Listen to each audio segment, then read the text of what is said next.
अस्सलामु अलैकुम वरहमतुल्लाहि वबरकातुह। अल्हम्दुलिल्लाह नहमदुहु व नस्तईनुहु व नस्तगफिरुहु व नु'मिनु बिही व नतवक्कलु अलैहि व नऊज़ु बिल्लाहि मिन शुरूरि अनफुसिना व मिन सय्यिआति अअमालिना। मन यहदिहिल्लाहु फला मुदिल्ल लहु व मन युद्लिल्हु फला हादिय लहु। वनश्हदु अल्ला इलाहा इल्लल्लाहु वहदहु ला शरीका लहु वनश्हदु अन्न सय्यिदना व सनदना व नबियना व हबीब रब्बिना व तबीब क़ुलूबिना व मौलाना मुहम्मदन अब्दुहु व रसूलुहु सल्लल्लाहु तआला अलैहि व अला आलिहि व सहबिहि व बारक व सल्लम तस्लीमन कसीरन कसीरा। अम्मा बाद फ़अऊज़ु बिल्लाहि मिनश शैतानिर रजीम। बिस्मिल्लाहिर्रहमानिर्रहीम। वलक़द रआहु नज़लतन उख़रा इंद सिदरतिल मुंतहा इंदहा जन्नतुल मअवा इज़ यग़शा सिदरत मा यग़शा मा ज़ाग़ल बसरु व मा तग़ा लक़द रआ मिन आयाति रब्बिहिल कुबरा। आमन्तु बिल्लाह सदक़ल्लाहु मौलाना अल-अलियुल अज़ीम व सदक़ रसूलुहुन नबियुल उम्मियुल करीम व नहनु अला ज़ालिका लमिनश शाहिदीन वश्शाकिरीन।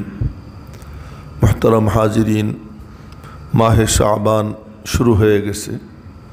এরপরই रमज़ान मास एकेबारेई समागत बला जाए। सुतरां आमादेर तो रमज़ानेर प्रस्तुति ग्रहण करा एखन अपरिहार्य। रमज़ानेर जन्य नबीजी 2 मास आग थेके निजेके प्रस्तुत करते शुरू करे दितेन। जखन रजब मास आसतो आगेई आपनादेरके बोलेछि नबीजी दुआ करतेन, अल्लाहुम्मा बारिक लाना फी रजब व शाबान वबल्लिगना रमज़ान। ये दुआ करतें तालीमन लिल उम्मा, उम्मत के तालीम देवार जन्य जे तोमराओ एमन दुआ करो। तो आलহামদুলিল্লাহ आशा करी आपनारा सबाई এই सुन्नतेर ऊपर আমল করেছেন, दुआ করেছেন। এখন হলো রমাদানের জন্য আমাদের প্রস্তুতি গ্রহণ করা। কি প্রস্তুতি? বলে প্রস্তুতি 2 ধরনের, একটা হলো आत्मिक और एक शारीरिक। आत्मिक प्रस्तुति शारीरिक प्रस्तुति थेके आरो बेशी जरूरी, कारण माहे रमज़ान अल्लाह पाकेर एत बड़ नियामत जे रमज़ान के केंद्र करे अल्लाह पाक पुरो बछर व्यापी जान्नात के सजाइते थाकेन। रमज़ान के केंद्र ए मासेर आगमनेर साथे साथे अल्लाह पाक জান্নাতের 8 দরওয়াজা উন্মুক্ত করে দেন, জাহান্নামের গেটগুলো আল্লাহ তাআলা বন্ধ করে দেন। মানুষের শত্রু 2টা, একটা হলো নফস আর একটা হলো শয়তান। এর মধ্যে শয়তান যে শত্রু, একে আল্লাহ তাআলা শৃঙ্খলিত করেন, তাকে আল্লাহ তাআলা শিকল দিয়ে আটকান, পরিবেশ অনুকূলে এনে দেন। ফলে এই এখন যে মুসল্লি এই টাইমে আসছেন, রমাদানে দেখা যাবে এই টাইমে 4 তলা ভরে গেছে, 4 ফ্লোর ভরে গেছে। এটা কি এমনি এমনি হয় না, রব্বুল আলামিন তখন দরওয়াজা উন্মুক্ত করে দেন। তো ভিতরে যে শয়তান নফস, এটা থেকেই যায়। শত্রু কোনটা বড়? শয়তান বড় শত্রু না নফস বড় শত্রু?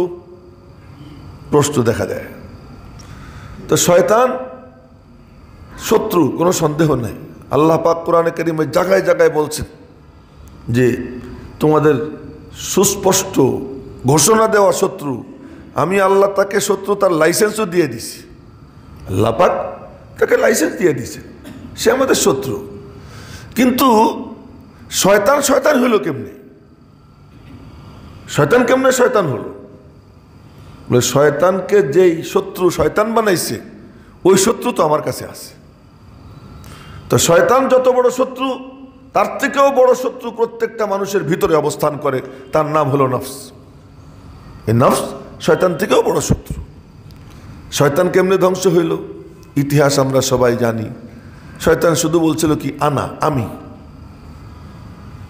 আল্লাহ পাক বললেন উসজুদু লি আদম, তোমরা আদমকে সিজদা করো, তার সামনে অবনত মস্তক হও। তো শয়তান কি বলল? আনা খায়রুম মিনহু, আমি তার থেকে উত্তম। কেন? আমি আগুন, আগুন ঊর্ধ্বমুখী, উনি মাটি, মাটি নিম্নমুখী। তো আমি ঊর্ধ্বমুখী, তোমার সৃষ্টি, আমি কেমনে নিচের দিকে নামবো? তো রব্বুল আলামিন বললেন উখরুজ। আল্লাহ পাক ইচ্ছা করলে তো ওরে ওখানেই দমন করে দিতে পারতেন। আল্লাহ পাকের ক্ষমতার কোনো সীমা পরিসীমা নাই। কিন্তু তিনি, ও বলল যে তাহলে আমাকে একটু সুযোগ দাও। কি সুযোগ? আমি বনি আদমের রন্ধ্রে রন্ধ্রে ঢুকবো, তুমি আমাকে কিয়ামত পর্যন্ত হায়াত দাও। আল্লাহ পাক বললেন তোরে কিয়ামত পর্যন্ত হায়াত দিয়ে দিলাম। এই কিয়ামত পর্যন্ত হায়াত দিয়ে তাকে লাগাই দিলেন। এই শয়তান যে কারণে শয়তান হলো, আমার মধ্যে ওইটা বিদ্যমান, সেই নফস আমার মধ্যে আছে। মেরে মোহতারাম ভাইও, এই জন্য এই নফস, এটাকে দমন করা, এটা হলো মানুষের জীবনের প্রধান কর্মসূচি। যে আমার নফসটাকে আমি কি করব? দমন করব, এর আমি মোকাবেলা করব। একে কতল করতে হবে, হত্যা করতে হবে। এ হত্যা না করলে তুমি মানুষই হইতে পারবা না। তোমার মানুষ হতে হলে তোমার নফসকে কি করতে হবে? হত্যা করতে হবে। এক বুজুর্গ ছিলেন, উনি কোনো সময় আমি বলতেন না। আমি বলছেন যে আমি এটা শয়তানকে ধ্বংস করছে, অতএব আমি বলবো না। কায়দা কুয়দা করে কথা বলতেন, কিন্তু আমি বলতেন না। এই লোকটা নিজের নাম নিয়ে বলতেন, কিন্তু কখনো বলতেন না আমি।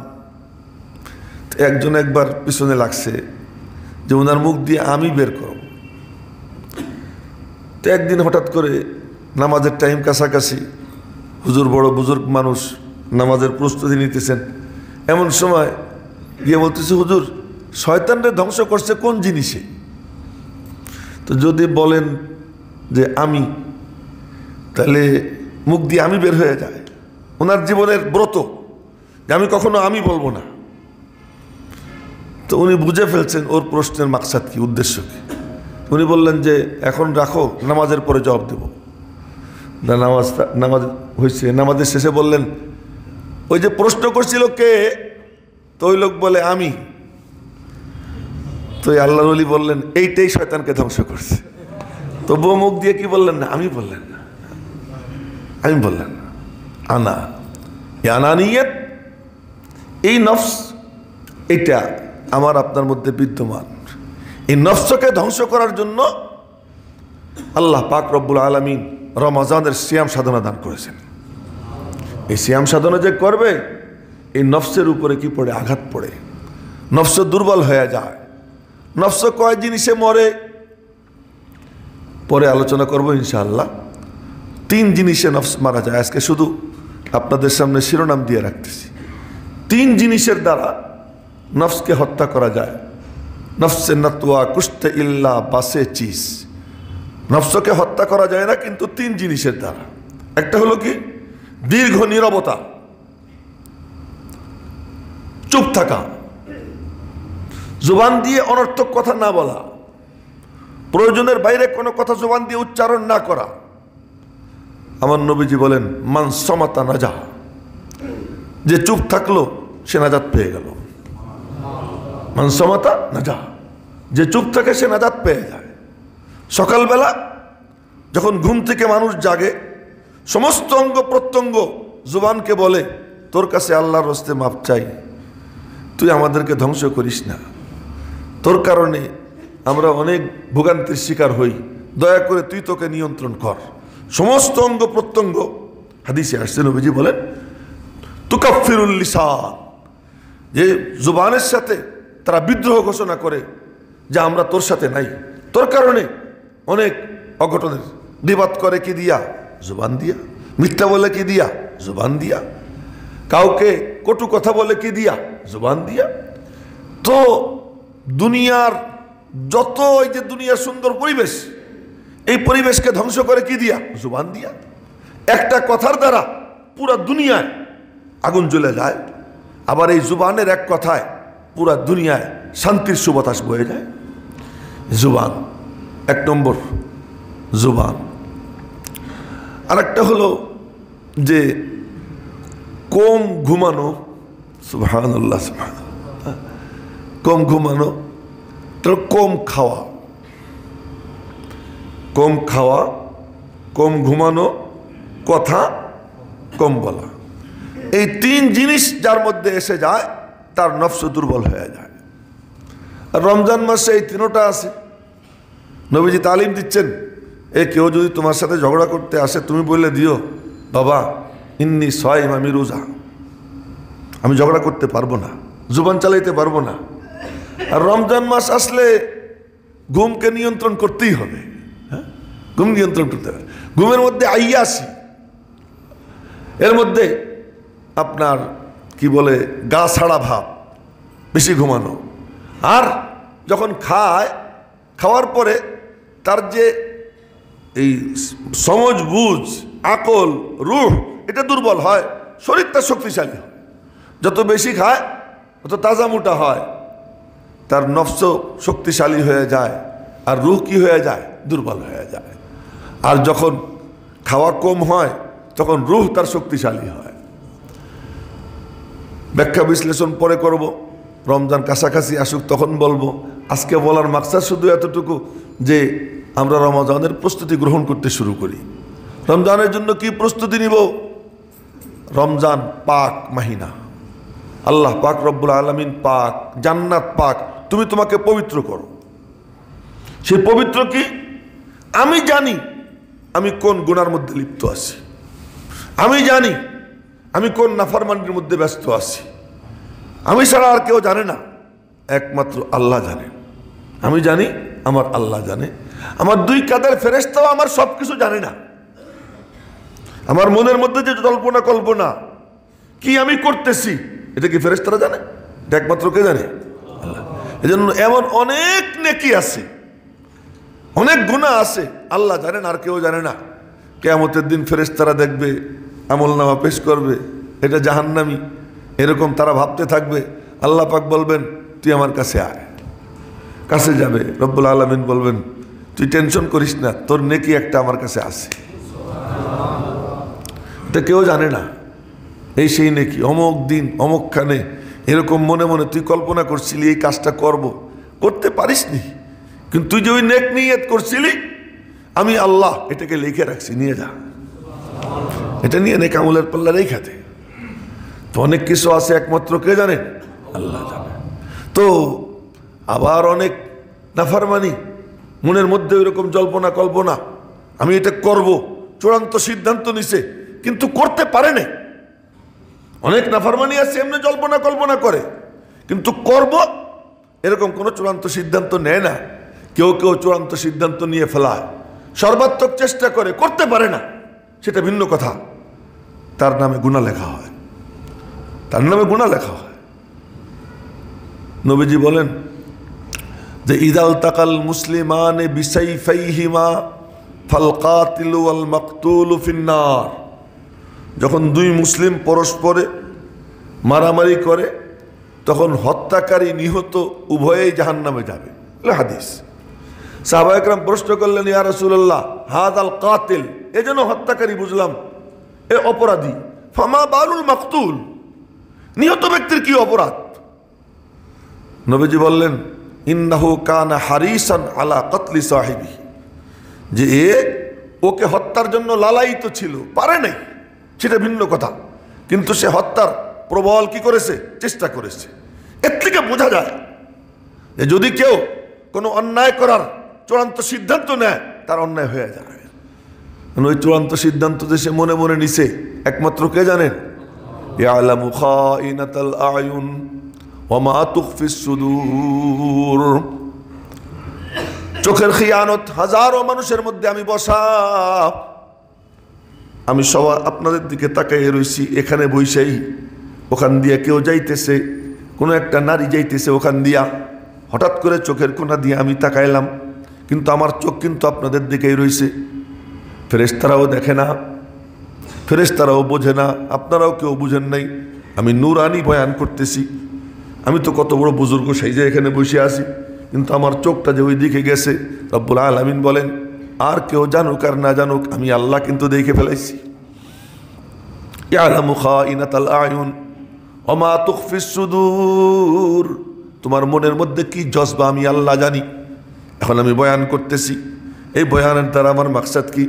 আপনাদেরকে আকৃষ্ট করা, আমি একজন ভালো বয়ান করনেওয়ালা, এটাকে সুপ্রতিষ্ঠিত করা, এইটাই কি আমার মাকসাদ?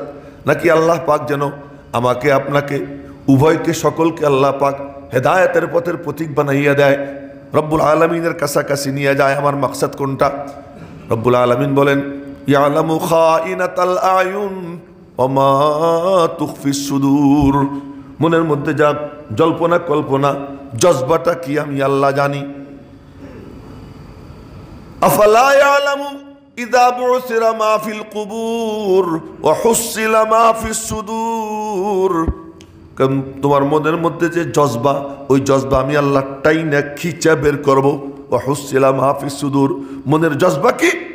এই জজবাটা একমাত্র আল্লাহ ছাড়া কেউ জানে না। এটা কে জানে? আল্লাহ জানে। ওয়া হুসিলা মা ফিস সুদূর।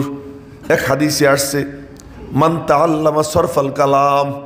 কত কঠিন জায়গায় বসি, কত কষ্ট করে, কষ্টের জায়গায় যে বসি। আপনারা তো বড় আরামে আছেন, বয়ান শোনেন, আপনাদের কোনো সমস্যা নাই, কিন্তু বয়ান করি যে মিম্বরে বইসা বড় কঠিন জায়গায় বসা আছি না।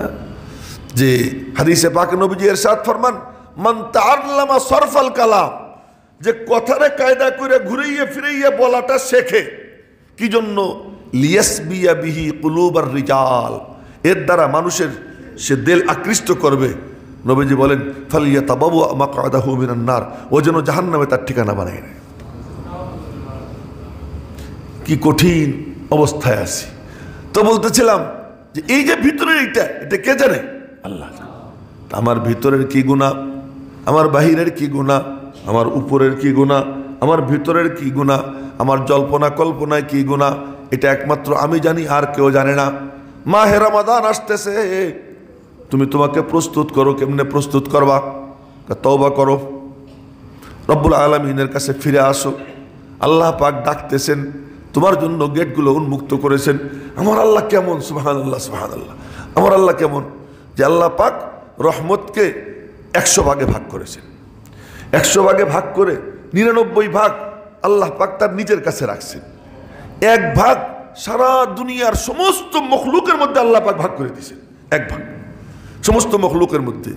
ওই একদিন নবীজি বসা, সাহাবা একরাম নবীজির সামনে। এমন সময় এক সাহাবী পাখির বাচ্চা, ছোট বাচ্চা, এটারে চাদরের নিচে ঢেকে রাখছে। তো পাখির যে মা, মানে চড়ুই পাখির মা, ও পাশ দিয়ে ঘুরে বেড়াইতেছে, টাউ টাউ করে পাশ দিয়ে ঘুরে বেড়ায়। তো ওই সাহাবী বললেন, ইয়া রাসূলুল্লাহ, দেখেন দৃশ্য। কি দৃশ্য?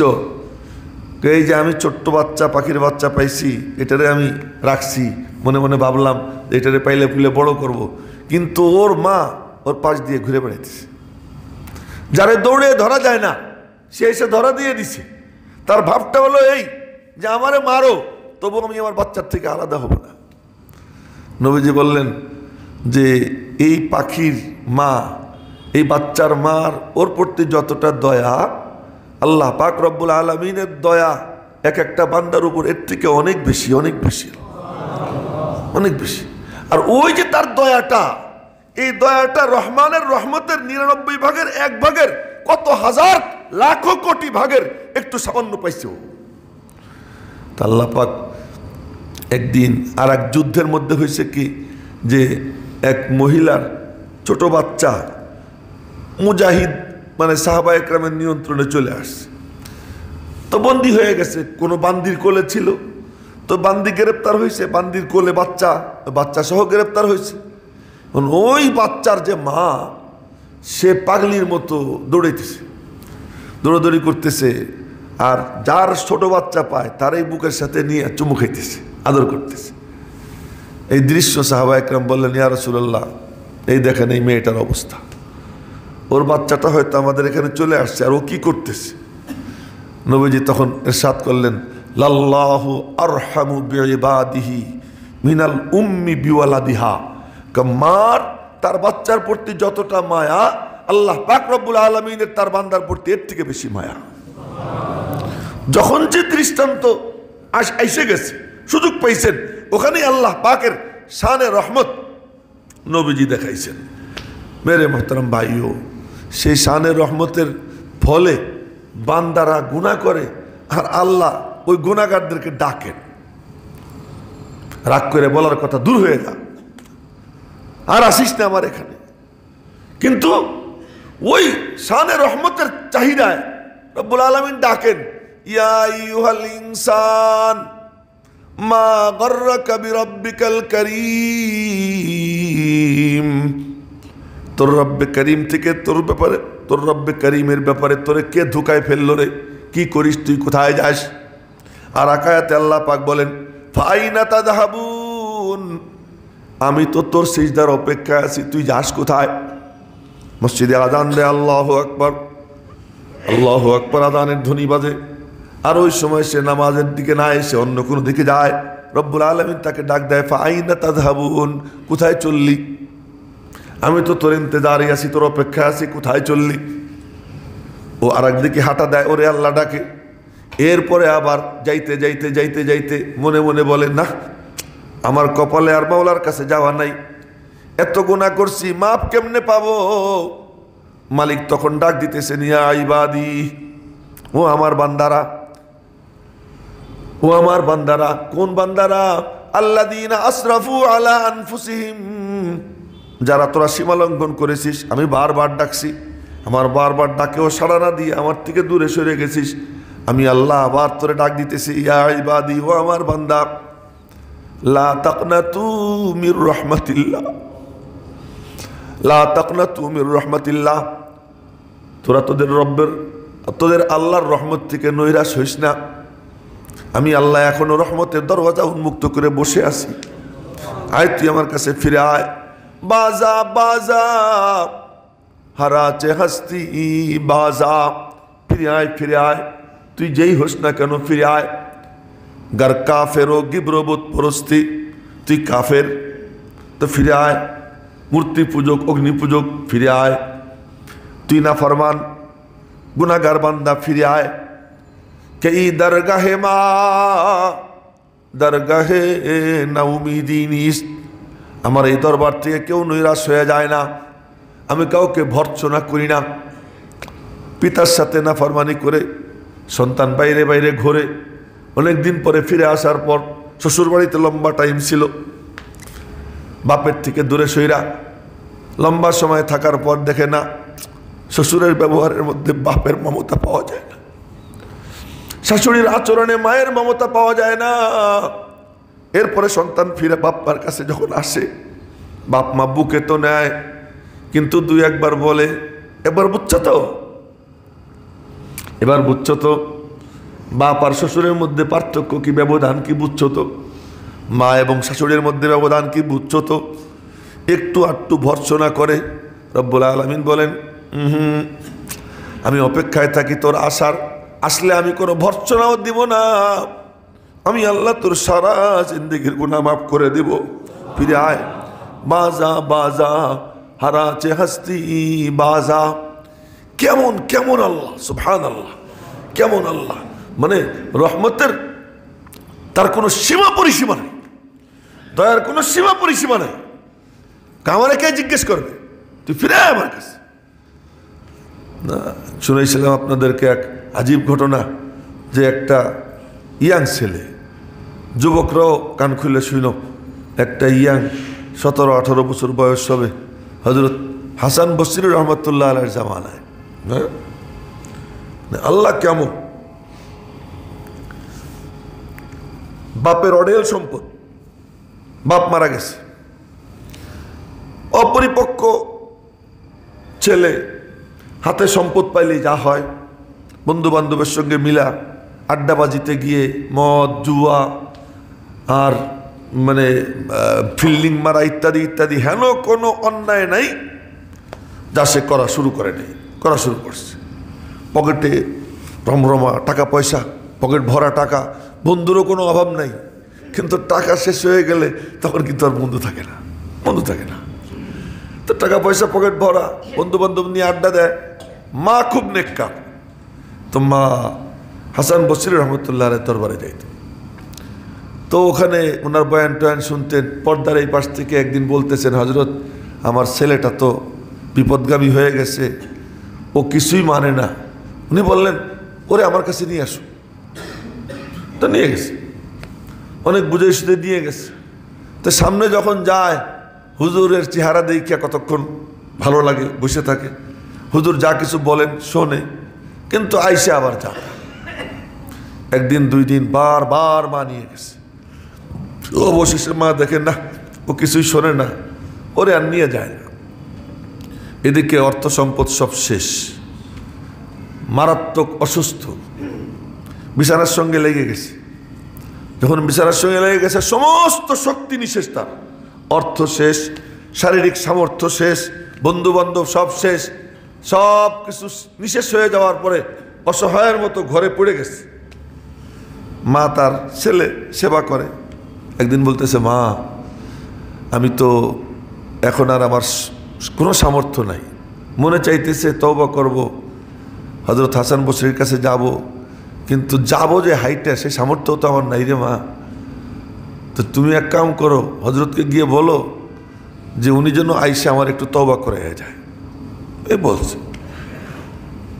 তো মা গেছেন, পর্দার এই পাশে দাঁড়াইয়া সালাম কালাম দিয়ে বলছে, হজরত এই ঘটনা, আমার ছেলে তো এখন মুমূর্ষু অবস্থায়, ও আমাকে পাঠাইছে। আমি বলছিলাম যে না, তোর জন্য হজরত আসবেন না, একটু বলছি, কিন্তু ও আমাকে বলে কি যে না রে মা, উনি আল্লাহর ওলি, ওনাকে গিয়ে বলো, বললে আসবে।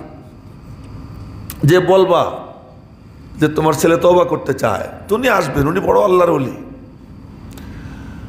তো হাসান বসরি বললেন, দেখো অমুকের মা, আমার যদি এতটুকু আশা থাকতো যে আমার কথাও শুনবে, সামান্য আশা থাকতো, তা আমি যাইতাম। কিন্তু এই দেখো শত শত মানুষ আসছে আমার কাছে, আমি এখন তাফসির করবো, ওরা তাফসির শুনবে, আমি তাফসির মুতালা দেখতেছি, অধ্যয়ন করতেছি, আমি কিতাব দেখতেছি, ওদের সামনে আমি তাফসির করব, ওরা শুনতে আসছে, ওরা কিছু নিতে আসছে, আর ও তো নিল না, এ পর্যন্ত অনেক মেহনত করছে, ও কিচ্ছু নেয় না। অযথা কেন সময় নষ্ট করব, আমার কোনো ওর ব্যাপারে আমার সামান্যতম কোনো আশা নেই। তো মা বিফল মনোরথে ফিরে গেছে, ফিরে গিয়ে ছেলের কাছে বসছে, বাবা চেষ্টা করলাম, উনি এই কথা বললেন, তুই তো কপাল পোড়া, উনি আসবে না। ছেলে বলতেছে, আসলেই মা আমি খুব খারাপ রে মা, তা আমি তো মারা যাব কিছুক্ষণ পরেই, তুমি এক কাম করো, আমাকে মুসলমানদের গোরস্থানে কবর দিও না, তার কারণ আমার কারণে অন্যরা কষ্ট পাবে, আমার কারণে অন্যরাও কষ্ট পাবে।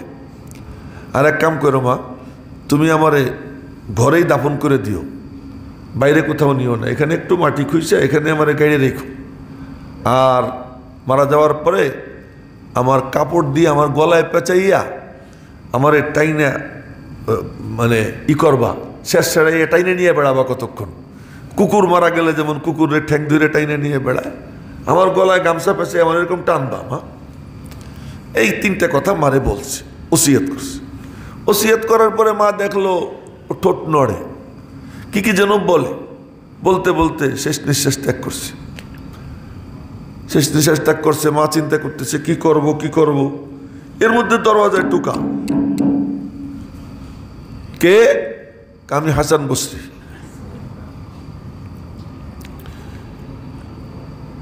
তো মা বলতেছে, হজরত আপনি আসলেন, আপনি তো বলছিলেন আসবেন না, আমি কিতাব দেখতেছিলাম, গায়েব থেকে আওয়াজ আসলো, হাসান আমার অলির জানাজায় তুই যাইস না, তুই কেমন অলি আমার, যা আমার অলির জানাজায় যা। তো তওবা করছে এই শুয়া শুয়া, অসহায় হইয়া, কোনো সামর্থ্য নেই, কোনো শক্তি নেই, কিন্তু খালেজ দিলে তওবা করছে। আল্লাহ পাক এমন ভাবে কবুল করছেন যে তাকে অলির মর্যাদা দিয়া হাসান বসরির মতো যুগশ্রেষ্ঠ অলিকে আল্লাহ নিজে পাঠাইছেন, যাও তুমি গিয়ে তার জানাজা পড়ো। বাজা বাজা হারাচে হস্তি বাজা, घर काफिरो गिब्र बुत परस्ती बाजा। আল্লাহ রাব্বুল আলামিন এমন, যখন কেউ আল্লাহর কাছে ফিরে যায়, ভর্ৎসনা তো করেনি না, কাউকে জানতেও দেন না, এবং তাকে এমন বন্ধুর মাকাম দান করেন। সুবহানাল্লাহ, সুবহানাল্লাহ। আত-তাইবু হাবিবুল্লাহ, তওবা করনেওয়ালা আল্লাহর বন্ধু হয়ে যায়, আল্লাহ তারে বন্ধু বানাইয়ে নেন। কেমন বন্ধু? এই হাদিসও আপনাদেরকে অনেকদিন আগে শুনেছি, আবার আজকে শুনিয়ে দেই। যে মুসা আলাইহিস সালাম দাঁড়িয়ে দোয়া করতেছেন, আল্লাহ হাজার হাজার বনি ইসরাইলকে নিয়ে, আল্লাহ অনাবৃষ্টি চলতেছে, বৃষ্টি দাও। উনি যত দোয়া করেন রোদ তত বাড়ে। মুসা আলাইহিস সালামের দোয়া, আল্লাহর রসুলের দোয়া, কি কবুল না হয়ে পারে? উনি দোয়া করতেছেন, রোদ বাড়তেছে, রোদ বাড়তেছে, রোদ বাড়তে দেখা ডাক দিছেন, আল্লাহ আমি তোমার কাছে বৃষ্টি চাই, তুমি আরো রোদ বাড়াও। একই ঘটনা। আল্লাহর পক্ষ থেকে বলা হয়, মুসা তোর সামনে যারা আছে এর মধ্যে একটা কবিনা আছে এমন, সহি হাদিস, 40 বছরের মধ্যে এক চোখের পলকের জন্য, তরফাত আইন হাদিসের শব্দ, তরফাত আইন চোখের পলক, এক চোখের পলকের জন্য কোনো সময় আমি আল্লাহর ফরমাবরদারি করে নাই। এই 40 বছর একটানা নাফরমানি করতেছে, একটানা। তো ওই কম বক্ত যতক্ষণ পর্যন্ত এই মজলিসের মধ্যে আসে, বৃষ্টি দিব না, ওরে বের হয়ে যেতে বল, যে তোর মজলিস থেকে ওকে বের হইতে বল। আর জালালি নবী মুসা আলাইহিস সালাম দাঁড়াইয়া চিৎকার দিছে, এ এমন কম বক্ত কে আসিস, বের হ, তোর কারণে বৃষ্টি হচ্ছে না। যখন ধমক দিছেন তখন ও বসা, তো এখন ডাইনে বামে তাকাইতেছে, তাকাইয়া মনে মনে কয় যে আল্লাহ আমি যদি দাঁড়াই তাহলে সবাই চিনে ফেলবে যে আমি এই কালপিট, সবাই চিনে ফেলবে আমাকে, আমি কালপিট, আমার কারণে অনাবৃষ্টি হচ্ছে, আমি চরমভাবে বেইজ্জত হব। আর যদি আমি না দাঁড়াই, এই লক্ষ লক্ষ মানুষ বৃষ্টি থেকে বঞ্চিত, কত কষ্ট। তো আল্লাহ আমি তওবা করতেছি। তওবা কি 1 নম্বরই না 2 নম্বরই তওবা? ও তো 1 নম্বরই, 2 নম্বরই তওবা, ইজ্জত বাঁচানোর জন্য তওবা, যে আমি যদি উঠি তাহলে বেইজ্জত হয়ে যাই। তো মনে মনে বলতেছে, আল্লাহ আমি আর তোমার নাফরমানি করব না, তওবা করতেছি, তুমি আমারে বেইজ্জত করো না। বাস এতটুকু মনে মনে বলছে। বলতে কয়েক ঘন্টা সময় লাগছে, কয়েক মিনিট সময় লাগছে, কয়েক সেকেন্ড, মনে মনে আওড়াইছে। মুসা আলাইহিস সালাম দেখতেছেন আকাশে মেঘ, মুষলধারে বৃষ্টি শুরু হয়ে গেছে, বৃষ্টি শুরু হয়ে গেছে। আজও তার কথা এই মিম্বরে বসে আমি বলতেছি, হাজারো লাখো আলেম উলামারা ওই লোকটার কথা, বড় বড় লক্ষ লক্ষ মানুষের মাঝে তার কথা আজও আমরা বলতেছি। কত বড় হিরো, আন্তর্জাতিক হিরো। এই আন্তর্জাতিক হিরো তো মুসা আলাইহিস সালাম ডাক দিছেন, আল্লাহ কি বের তো হয় নাই কেউ, তো বৃষ্টি হচ্ছে কেন? এখন আওয়াজ আসে, মুসা যার কারণে বৃষ্টি বন্ধ ছিল তার ওসিলায় বৃষ্টি দিলাম। বৃষ্টি যার কারণে বন্ধ ছিল তার ওসিলায় বৃষ্টি দিলাম। তো মুসা আলাইহিস সালাম বলতেছেন, আল্লাহ কি কি হইলটা কি? আমার সাথে আপস হয়ে গেছে। সুবহানাল্লাহ, আমি রব্বে করিমের সঙ্গে তার আপস হয়ে গেছে, ও আমার কাছে ফিরে আসছে। এখন তো মুসা আলাইহিস সালাম এর মনের মধ্যে তারে দেখার শখ, এমন লোকটা কে রে আল্লাহ, ওরে একটু দেখাও না, যেমন লোকটা কে একটু তারে দেখাও। আল্লাহ পাক বললেন, এতদিন তো ছিল আমার শত্রু, তোর কাছে নাম কইছিলাম নি, একদিন তো ছিল আমার নাফরমান, তোমার কাছে কোনোদিন বলছিলাম যে অমুক আমার নাফরমান? না, আজকে তো আমার বন্ধু হয়ে গেছে, তোমার কাছে আমি কেমনে বলি? মিয়ানে আশিক ও মাশুকুর মুজিজ কেরামান কাতিবিন রাহাম খবর নিস। এখন সে আমার বন্ধু হয়ে গেছে, যখন শত্রু ছিল তখন তোমাকে জানতে দেয়নি, বন্ধু হওয়ার পরে কেমনে জানতে দিব? তো মালিক কেমন যে ফিরে আসলে আল্লাহ পাক আরো আশ্চর্য হলো, গন্তব্যে যাইতে পারে না, না গন্তব্যে যাইতে পারে না, শুধুমাত্র এরাদা করে, পাক্কা এরাদা করে, এখনো কার্যকর করতে পারেনি, প্রতিমধ্যে মৌত এসে যায়। আমরা যারা মসজিদে এখন বসা আছি, এটা একেবারেই খুবই সম্ভব যে এখান থেকে ওইটা বাসা পর্যন্ত যাইতে পারবো না, তার মাঝখানে মৌত হয়ে যাবে। হ্যাঁ, মসজিদ থেকে উঠতেও পারবো না, মসজিদে মৌত হয়ে যাবে। এমন যদি কারো মসজিদে মৌত হয়, সুবহানাল্লাহ, যে মসজিদে নামাজ পড়তে আসছি, এই অবস্থায় কি হয়ে গেল? মৌত হয়ে গেল। হ্যাঁ, নামাজ পড়তেছে মৌত হয়ে গেল।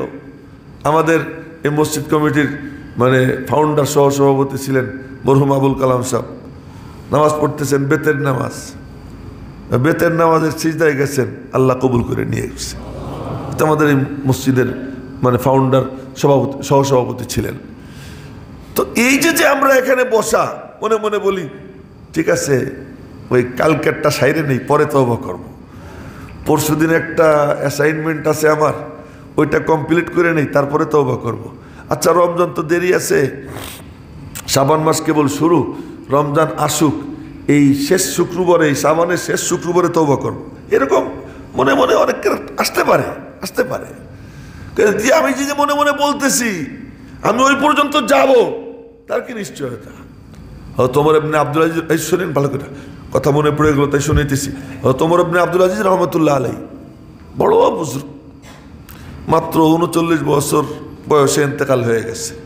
বড় আল্লাহর ওলি ছিলেন এবং খলিফাতুল মুসলিমিন ছিলেন 2 বছর। ওনার সময় পুরো মুসলিম সাম্রাজ্য ইনসাফে ভরে গেছিল, একেবারে কোথাও একটা কোনো চোর ছিল না, ডাকাত ছিল না, কোথাও কোনো অপরাধ হইতো না, একেবারে শান্তির নীড় যাকে বলে এমন হয়ে গেছিল। উনি কি করতেন? উনি ওই শেষ করে খেলাফতের কার্যক্রম শেষ করে রাত্রে ঘরে ঢুইকা জায়নামাজে বসতেন, আর জায়নামাজে নামাজ পড়তেন, সিজদা দিতেন। ওনার বিবি দেখতো ফজরের সময় যে জায়নামাজটা পুরো ভিজা, একেবারে পুরো ভিজা, মনে হইতো যেন যে বদনা ভৈরে বুঝি পানি ঢেলে দিয়ে রাখছে, এরকম করে আল্লাহর কাছে কাঁদতেন। এর বরকতে আল্লাহ পাক ওনার পুরো মুসলিম সাম্রাজ্যকে আল্লাহ তাআলা ইনসাফে ভরে দিয়েছিল। বাগার ছাগল এক ঘাটে পানি খেত ওনার সময়, ওমর ইবনে আব্দুল আজিজ রহমতুল্লাহ আলাইহির সময়, এমন বড় বুজুর্গ ছিলেন। তো উনি ওনার যত সম্পদ ছিল সব সম্পদ রাষ্ট্রীয় কোষাগারে দিয়ে দিয়েছেন। বিবিরে বলছেন তোমার গহনাপাতি দাও, এগুলো দিয়ে দিছেন, সব দিয়া একদম মানে ফকিরি জীবন যাপন করতেন। এমনকি এরকম হইল একদিন যে ওনার মেয়ে এসে ওনার সাথে কথা বলতেছে, মুখে হাত দিয়ে কথা বলতেছে। বললেন যে কিরে মা, মুখে হাত দিয়ে কথা বলো কেন? কাব্বু, ঘরে কোনো খাবার নাই, আজকে রুটি খাইছি শুধু পেঁয়াজ দিয়া, তো কাঁচা পেঁয়াজ দিয়ে রুটি খাইছি, এই জন্য মুখের থেকে পেঁয়াজের গন্ধ যাতে আপনার কষ্ট না হয়, এই জন্য মুখে হাত দিয়ে রাখছি। ওই সময় রমজানের ঈদ চলে আসছে, ঈদ সামনে। তো ঈদ উপলক্ষে বিবি বলছে যে বাচ্চা কাচ্চারা অন্যরা সবাই কি সুন্দর সুন্দর কাপড় চোপড় পরবে, আমার ছোট বাচ্চাগুলোর তো ভালো কাপড় চোপড় নেই, কিছু টাকার ব্যবস্থা করা দরকার, ওদেরকে একটু কাপড় চোপড় কিনে দেবো। ওমর ইবনে আব্দুল আজিজ রহমতুল্লাহ আলাইহি বললেন আমার কাছে তো নাই, এক কাম করেন, আপনি 1 মাসের অগ্রিম বেতন নিয়ে আসেন, আপনার তো কিছু বেতন আছে, 1 মাসের অগ্রিম বেতন নিয়ে আসেন, ওইটা দিয়া করি, পরে কায়দা করে শোধ করে দেব। ওমর ইবনে আব্দুল আজিজ রহমতুল্লাহ আলাইহি বললেন আচ্ছা ঠিক আছে, এটা একটা ভালো প্রস্তাব, তো কোষাধ্যক্ষকে আমি বলি। তো উনি কোষাধ্যক্ষ তো ওনার নিয়োগ করা, উনি নিয়োগ করছেন। তো কোষাধ্যক্ষকে ডাক দিলেন, ডাক দিয়ে বললেন যে তুমি, আমার তো খুব অভাব চলতেছে, সামনে ঈদ, তুমি আমার 1 মাসের বেতন অগ্রিম দিয়ে দাও। কোষাধ্যক্ষ সাথে সাথে একটা কাগজ আর কলম দিয়ে বলে যে আপনি লিখে দেন যে 1 মাস আপনি বাইচে থাকবেন, আপনি এটা লিখে দেন 1 মাস বেঁচে থাকবেন, তাহলে আমি দিয়ে দিই। ওমর ইবনে আব্দুল আজিজ রহমতুল্লাহ আলাইহি দুই চোখের পানি ছেড়ে দিলেন, না ঠিকই তো বলছো। ফিরে গেছেন, বিবি বলতেছে আনছেন? না রে আনতে পারলাম না। বলে কেন? কোষাধ্যক্ষ আমাকে এই কথা বললো, আমি তো কোনো জবাব দিতে পারিনি, সবর করো। তো ঈদের দিন উনি তো বাদশাহ, খলিফাতুল মুসলিমিন, তো ওনার কাছে ওনার ভাতিজা টাতিজা সবাই সেজা গুজে দেখা করতে আসতেছে। ছোট বাচ্চা ওনার, তার কাপড় চোপড় ছিঁড়া, সে দূরে দাঁড়ায় রয়েছে। তো ওই দেখে ওনার চোখে পানি আসছে।